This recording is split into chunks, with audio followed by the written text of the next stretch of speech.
notices for the meeting were properly posted and provided to those who requested direct notification. Let the record show all board members are present. We'll begin with a prayer led by Mr. McGill, followed by the pledge led by Dr. Maples. Pray with me. Lord, thank you so much for our blessings, Lord. I so appreciate everything you do for the school system, Lord, keeping our teachers and our students safe. We're off to a good start, Lord, and just help us finish out this part of the year strong. Lord, I ask all these blessings, Lord, in your Son's name. Amen.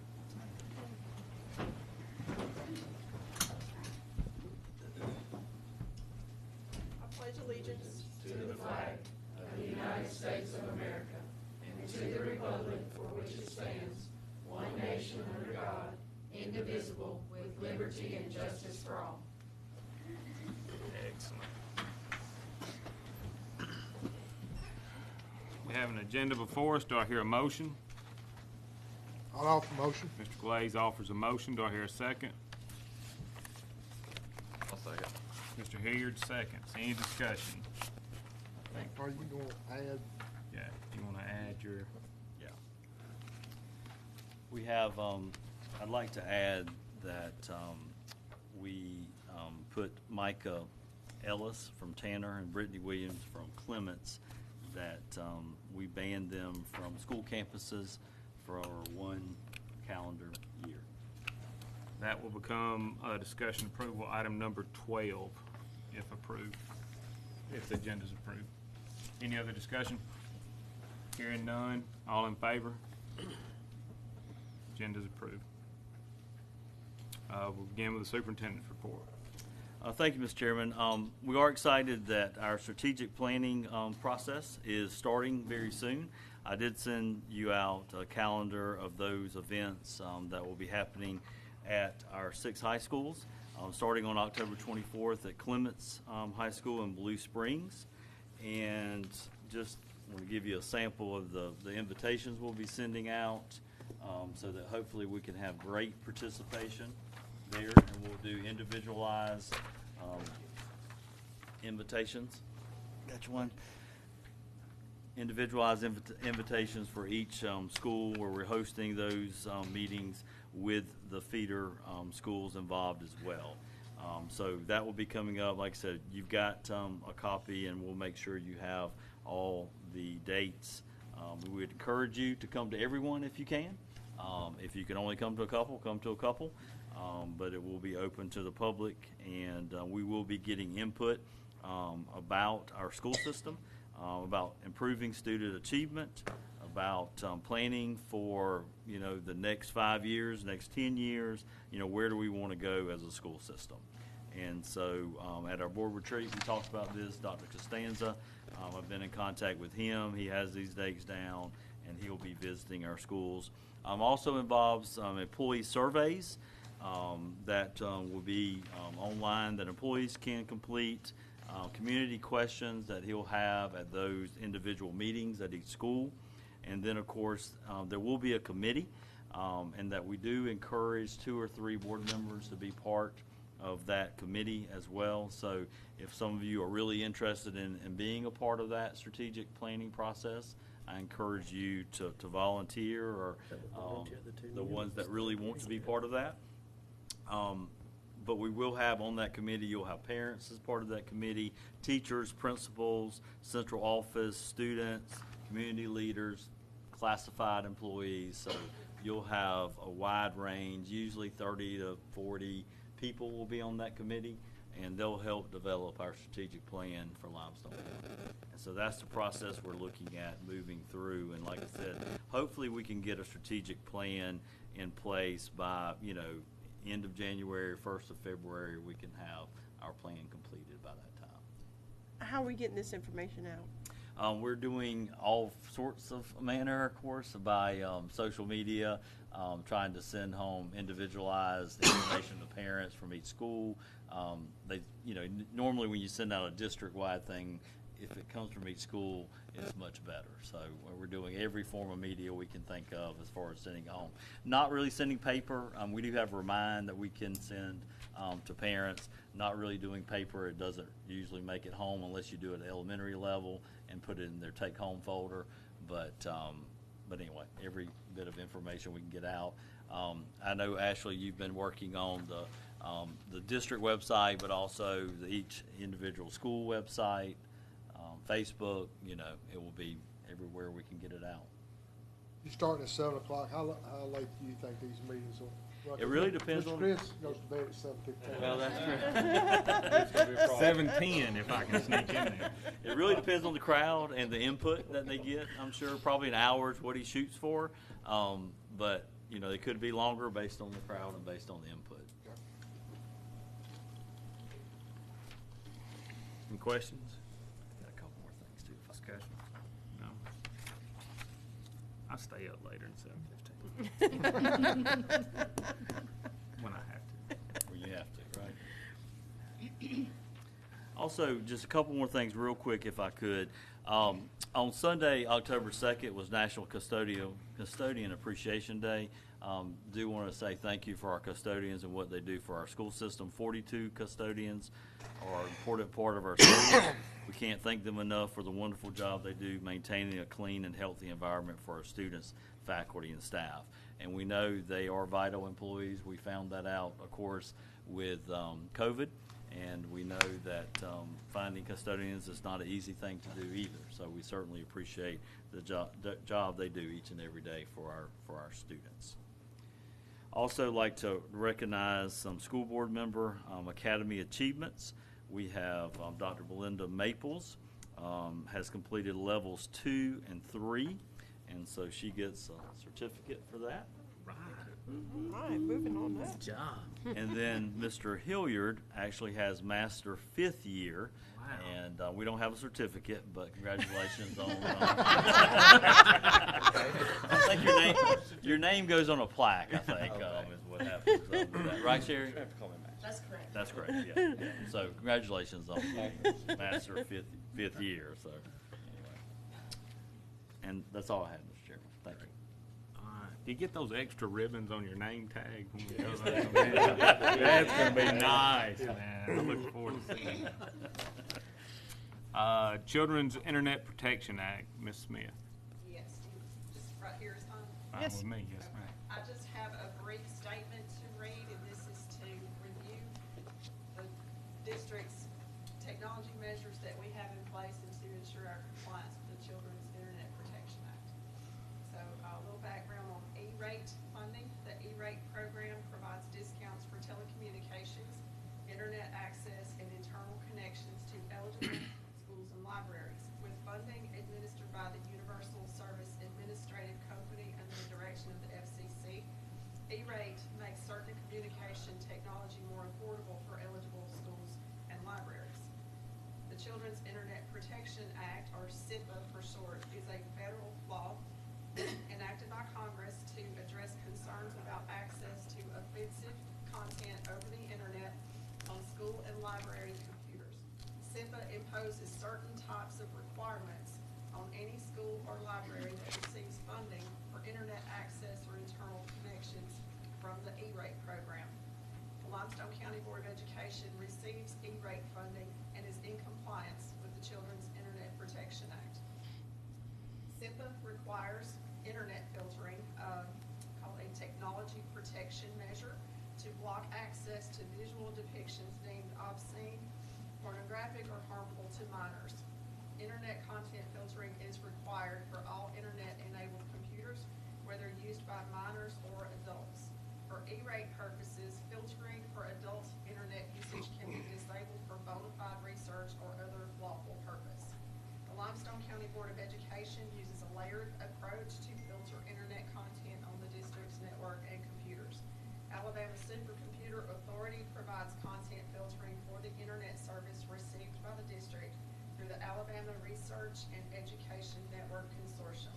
Additionally, the district's firewall filters all traffic throughout the school network. Policy-based content filtering is also used to provide internet content filtering on district devices. The next requirement for CIPA compliance is an internet safety policy. CIPA requires the public adoption and enforcement of an internet safety policy covering the filtering discussed above. For minors, the policy must also address monitoring of online activities, the safety and security of all forms of direct electronic communication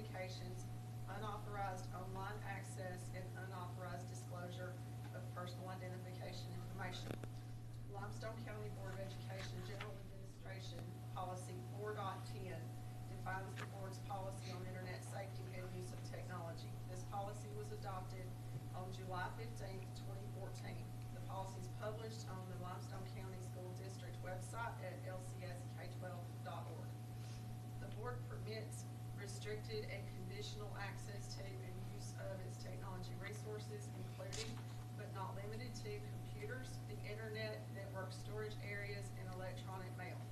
Such access and use is restricted to employees, students, and other persons who are engaged in bona fide educational and administrative activities that serve and are consistent with identified educational objectives or authorized support functions, and who by signing an acceptable use and internet safety agreement agree to abide by all board policies, rules, and regulations regarding technology use. The internet safety policy addresses A, measures to block or filter internet access to pictures that are obscene, that constitute child pornography, or that are harmful to minors.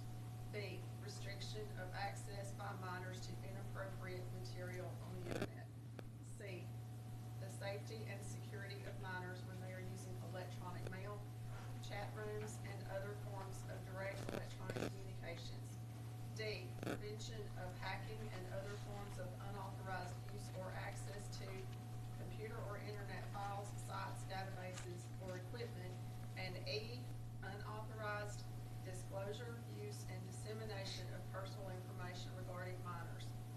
F, restriction of minors' access to harmful material.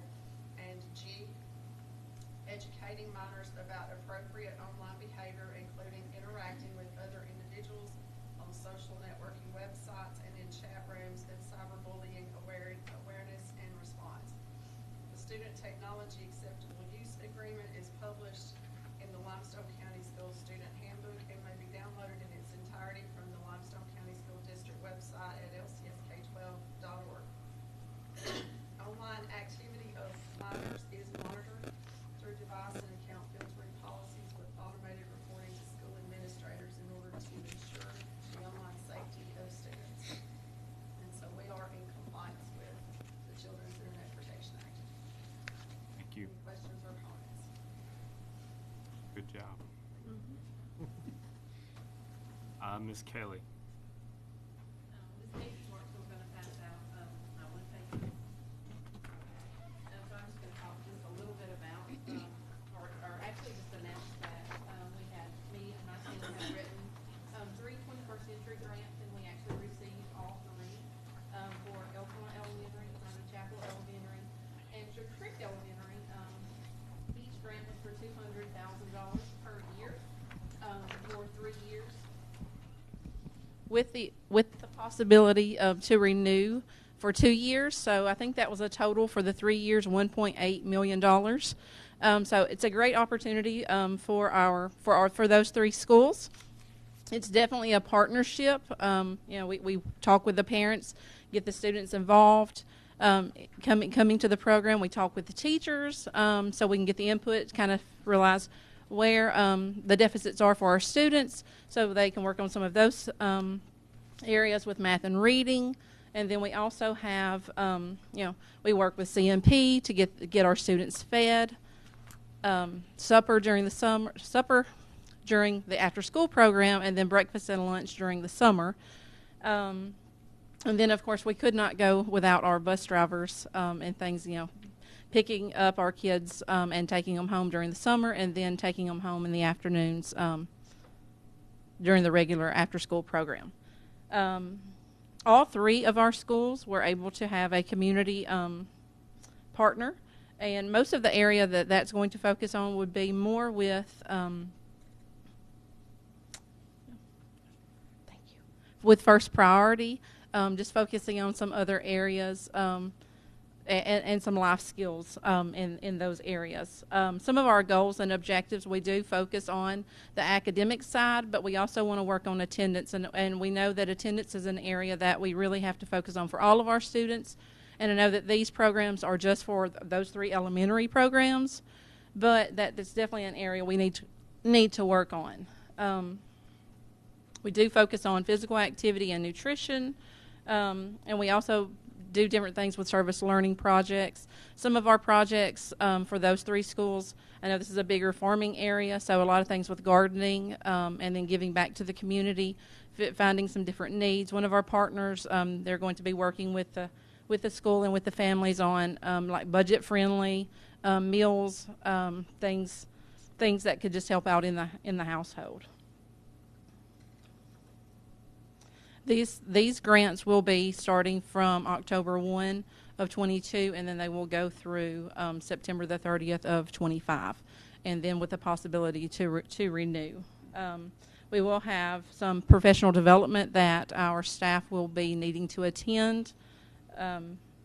These grants are through our Title IV Part B grant. We will need to hire 21st century staff, and I know those 3 schools already have 5-day programs, so we will have to repost those positions for actual 21st century positions.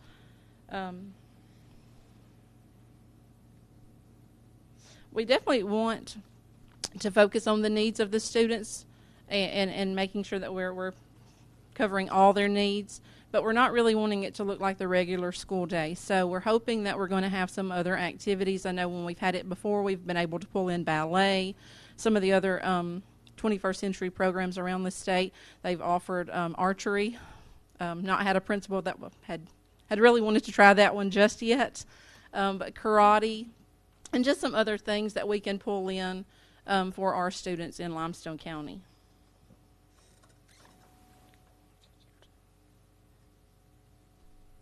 So I did bring the actual grant application, so if you'd like to see those, I do have a copy of that. And then if you have any questions, I'll try to answer those questions. And then just a one-pager of just some information about the actual grants.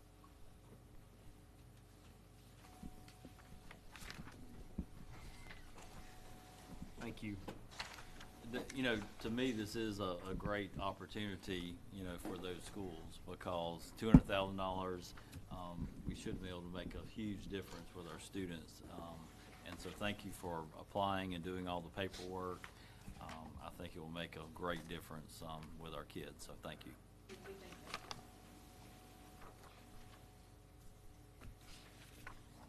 Ms. Hubbard, Ready for me? you ready? Let's do it. All right. Okay, we're looking at August. So this is the month before the end, and we, as you know, we hit the end on Friday. So got lots of bills paid, got lots of things coming in Friday, but there are some things that did not make it in that were ordered, like the buses we ordered in October last year have still not came in. We ordered the $500,000 worth of furniture for our schools that had asked for it. It didn't make it here. And then we had those 2 trucks we ordered back last year that have not made it in. So when we get to the end of the fiscal year, if it's not here, then I've got to close the PO and I've got to reopen a PO in 22. So when it gets here, we'll pay for it. It's a budgeted item. So I had told Ron before I talk about this, when we get to the end of the year and we start looking at how much money we're gonna move over, we're gonna have to hold back that money for those 22 POs that has not came in. How much were the buses? I think they were like 1.1 or 1.2. Okay. I know they're looking at the ones About that 2. We're going to have to hold back $2 million. only about $2 million. Okay. That would be a surplus, right? Of We didn't spend it. 4.1 million. We It's didn't already- spend. No, we didn't spend it. So It's just a surplus going forward, but we'll have to have it to be able to pay for those items when they come in, because we'll we're still fixing. move the same amount of money we were gonna move. But we've just got to hope, because we just didn't spend the money. Right. We didn't get to Right. spend it. It's time to order, the board committed to the plan for our buses to keep our bus fleet renewed. So it's going to be time to order some more buses. So I don't know if they'll come in, if we'll have, 2 sets of 11 buses by the end of this next fiscal year or not. We just don't know how that's going to go. So anyway, let's look at August. If you look at our local revenue, we've got 22.89 million sitting there, which is almost 23 million. That's 99% of what we had budgeted. If you look over in the capital projects fund, I've already moved 5.5 million of the 6 that the board committed to save for this year. And in addition to that, our ETF funds came in August for 22. And I've gone ahead, we had committed to put a little over $1 million into the capital projects fund out of that, and I've already moved that money over in the capital projects fund as well. So, it's there. If you look at our expenses, they were 89.4 million. That's 88%, and we're 11/12 of the way. We're at 92%. And if you go down and you look at our fund balance, we're sitting at 32.4. 1 month is 8.7, so we're at 3.7 months right now, the end of August. Now we have lots of invoices come in September, and lots of things paid, and we're working on, Emerson's working on getting all the local schools and reconciled, and we're trying to get everything closed out so we can get September buttoned up and get it done. So we still got a lot of work to do, but our girls are working hard. So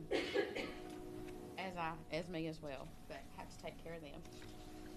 Let's see, if you look at the last page, you can see, you got to look at the yellow line because my lines they kind of running together, because last year we moved that money. The blue line is last year where we moved the money, and it looks like the fund balance took a dip, but it's because we moved money to capital projects. We actually went up. You can see the line went up more than it did, so the fund balance came up in August. So that's all I have. Substantial growth. It's substantial growth, yes, sir, it is. Somebody may know which one of those categories of growth that is, but I don't. We could figure it out mathematically. I'm sure. Give me a formula. Let's try. Either one of us could. Formula and our fractions, and we'll roll with it. Any questions? Thank you, Ms. Hogan. You're welcome. We have a consent agenda before us. Do I hear a motion? Mr. Shoulders offers a motion. Do I hear a second? Second. Mr. Glaze offers a second. Any discussion? I need to abstain from A1. A1. Okay. Any other discussion? I think I need to I think I do abstain too. from you A1. would. Don't let me vote for something I'm not sure yet. Yeah, don't let me vote for something I'm supposed to. Yeah, we didn't have many at that last meeting. No. Yeah. 4. Had the good ones. Read it. We had 3. We had, The dedicated ones. 3. Yeah, that's the way I felt. it was the Yeah. 3 Bs. Right, Bradley? That's it. Is it y'all 3? Yeah. It was the 3 Bs. Okay, there we go. Sorry. Any other discussion? Hearing none. All those in favor? Passes unanimously. Item 7, discussion approval of personnel action items. Do I hear a motion? Hello. Mr. Young offers a motion. Do I hear a second? Second. Mr. McGill offers a second. Any discussion? Hearing none. All those in favor? Passes unanimously. Item 8, policy 6.29, opt-in for mental health services for state compliance and for clarity based on suggestions from the Alabama Association of School Boards. Do I hear a motion? Lawful motion. Mr. Shoulders offers a motion. Do I hear a second? I'll second. Mr. Hilliard offers a second. Any discussion? I do. I have a question. So, we didn't write this, obviously, right? Right. All right, and then it's different than it was because they marked out a section, right? So, Remember, we tabled it, came back with what their suggestions were, Right. and that's what's been. it's all added, based right? on there. So I want to read one sentence, or a part of the sentence. For a student under the age of 14 to participate in mental health services, written permission by the student's parent or legal guardian is required annually. What happens for a student that's old for 14? They don't have to have that written permission. So they can do anything that's in this, listed in here, without their parents' knowledge. My understanding is they still have to have the opt-in, basically, to receive that extensive counseling. So, Okay. I'm saying, For a student under the age of 14 to participate in mental health services, written permission by the student's parent or legal guardian is required annually. I took that to mean that the kid participating in the meetings and the sessions, that's what I understood that to be. yeah, my understanding, and y'all can help me regardless of the age of the child, my thoughts were if you had that in-depth type counseling, the parents had to give you permission, okay? But the annual part are those for under 14 where they have to sign off every year. Well, it says it's exclusive to a whole bunch of other stuff. That whatever set of rules goes with that other stuff, that stuff stays in place. Right. But so just on this opt-in, if you're over the 14, you do it on your own. My understanding is if you're over 14, you still have to, like if you get that extensive type counseling, in-depth type counseling, you would still have to get your parents to sign in on that. It's my understanding. I'll correct that, but that's the way I understood that And- to read. And this is what AASB It is. It's says suggested. we're supposed to Right, do. right. Our board attorney also approved That's right. Taylor. Okay. Okay. And just out of curiosity, does anybody know what Aaron's Law and Jason Flat Act are? That's about some of the bullying, as part of the bullying code, you know. And suicide. Sure, if I Suicide. just Google that, it'll come up. Yeah. Okay. We do Isn't there that supposed to to be a website where we can document or send bullying to somebody? I think Yeah. that's Aaron's Law. You have to have document to it. do that There's a yearly. form that you have to fill out. when Yes, it's bullying. where's the form? It's on the website, and the parents call us, request it, principals have access to it. I just think it should be easily accessed, like on their webpage. Yeah, I mean, most of the time, we have it on our website. But it does have to meet the definition of bullying. I know, but you're reporting. It's your opinion. It's your perspective. Putting it in there, and just you identify it first. I think you. You know, like at one time, someone teasing someone Yeah, yeah, yeah. is not considered Yes. bullying, of course. I just want to make it easily accessible, because those bullies are usually withdrawn and don't interact very well, much less ask for help. Okay, any discussion? Hearing none, all those in favor? Passes unanimously. Item 9, discussion approval of the 2023 graduation schedule. Do I hear a motion? Mr. Young offers a motion. Do I hear a second? Second. Mr. Glaze offers a second. Is there any discussion? Hearing none, all those in favor? Passes unanimously. Item 10, fiscal year 2022 budget amendment. Do I hear a motion? Offer motion. Mr. Shoulders offers a motion. Do I hear a second? Mr. McGill offers a second. Any discussion? You want me to talk about it? I would love it. Okay. So all this budget amendment is really doing, we get to this point and we have to go back and add in all the additional state money that we got during the year. So if you look at my reconciliation, I went in there, the additional money we've received during the year, I've added that into, like, if you look at the general fund and if you look at the special revenue fund, that's our federal money and special revenue. And the other thing I have to do is I have to go back and adjust the beginning balance of the budget. It has to equal what our financial statements that were approved by the State Department equaled at the end of FY21. So if you see adjust beginning balance to equal 21 financial statements, in the general fund, it went down $5.4 million, and that's because we moved that large amount over to the capital projects fund. Okay, so that's why the general fund went down. The other lines, if you budget the money coming in, you've got to budget the money going out. That's all that line is. I did add that $1.1 million from the ETF money. It's 2.5 to the general fund. It's $1 million to the capital projects fund. And if you look down there, a few more lines, I had to add the carryover money in there to the for our federal.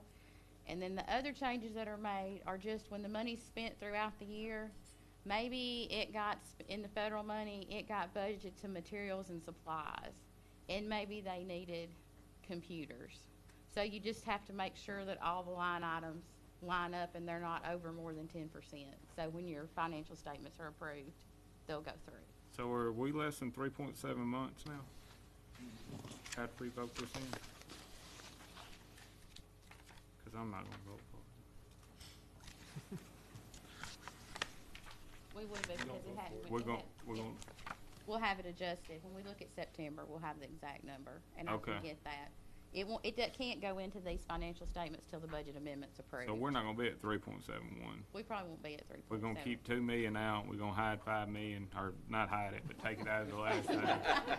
We're losing it, whatever word y'all wanna use. But we're gonna be down to 29 million instead of 30 million, and I just lost my money moved to the capital fund. This was my favorite meeting till that last Well, no, part you have to right think there. though, we still, there's lots of money that, I have to go back and allocate in sales tax that we've put back between 1 and 1.4 million a month since, we met that floor for that So we sales get tax to penny. divide that up and then add it back in. We get to divide that That's up that and part you add had. it back in. So it just got That's better like for 3 you. million, I think. Yeah, it'll be Yeah. okay when we get there. Yeah, but we're still at 8.73. We're, anyway, I'm not moving near as much, but that's all right. Okay, any other discussion? Hearing- Are we hiding money or not? No, we're not hiding money. We're not hiding money. Worried about that. We lost 5 million when we redid last year, which is tough to do, but we did. But that's because we put it in capital We put it in project. capital funds, yeah. So we didn't lose it, we moved it over to help pay Those for capital bathrooms at projects. Clements, that's what we moved it over. Bathrooms are expensive. Moved it They over are. to pay for the bathroom. At Clements, yeah, let's At get that on Clements. record. There you go. Y'all paying because we hadn't had them for 3 or 4 years, so now we get the good ones. Okay. Any other discussion? Hearing none, all those in favor? Passes unanimously. Item 11, nominations for an election of delegates for the December 2022 AASB conference. 3 delegates and 1 alternate. I volunteer to be an alternate. I'd like to nominate myself to be the alternate. I was gonna be an alternate as well. Golly, terrible group of people. Who's going? I'm going. I'm going too. 1, 2, 3, 4. So Okay. guess what? I guess we're in. Who's the alternate is You're going, Anthony, aren't you? Oh, are you just Time to go now. Man, that's sorry. Well, first. he's not. Could the I alternate. nominate the new Clements representative to be I think that, I mean, she's not here to defend herself. I can just nominate her, right? Perfect. As a delegate? I won't do, yes, that's a delegate. Well, they do have to be there more, They gotta right? be- The yeah, new, they'll have the to new be there people have to be more. there more, so. Oh, that's funny, you're gonna nominate me. Yeah, I mean, I spoke for alternate first. you did. And so, so as uncomfortable as I am, you hadn't been recognized by the chair. No, I'll do the delegate. let's I'll make do a that. motion I'll do a that the delegate. 3 of us are the vote and he's the alternate. Is that what we're gonna do? And let the, We'll sign Anthony somewhere. yeah, Anthony's gotta get something terrible, like clean up out in the yard or something. Yeah. I'll second it, Mr. Childers. You can second? Yeah. Okay. I'll offer a motion that Earl, Mr. Glaze, Mr. Chris, Dr. Maples be our delegates, and Mr. Young be our alternate for our district. Mr. Shoulders makes a motion. Do I hear a second? And I'll second. Mr. McGill seconds. All those in favor? All those opposed? Passes 6-1. I got one more. Yeah, yeah. Item 12, discussion approval. I put that piece of paper up. I need those 2 names back. I'm sorry. Okay. The banning of 2 individuals for 1 calendar year, namely Brittany Williams from Clements and Micah Ellis from Tanner. This would be, man, just from those 2 schools or all Limestone All County? Limestone. All Limestone County campuses. Do I hear a motion? I'll second. Mr. Hilliard made a motion, Mr. Glaze second. Any discussion? This is what happens when you act a fool at the events. Any other discussion? Hearing none, all those in favor? Motion passes. Item 13, adjournment. Did I say one quick thing? West Limestone, you know, they're of course having parent-teacher conferences on Thursday, but they also are almost finished with that facility, and so they're kind of having a little open house too. Thursday? That night as well, because of getting really close to being finished. So thank you, Steve, for what you've done there. And we do have Mr. McGill, Mr. Shoulders. They have one more official meeting in November. That's November 1st, I believe. So the official meeting, and then we have maybe a called meeting. But you have one more official meeting to attend. I was distracted by Mr. Hilliard, so I didn't hear that part. November 1st, you have one more official board meeting to attend. I appealed that to the AASB and told them I wasn't coming. You weren't, so, yeah. I'll be here in November. November, good, good deal. I think we're All gonna the make a way through motion. You November. have to come. A special call meeting. As long as Mr. Shoulders will be here. If he's gonna skip, I'm skipping. Item 13, adjournment. Do I hear a motion? I'll make the motion. Mr. Glaze makes a motion. Do I hear a second? I have a s- Dr. Maples made a second.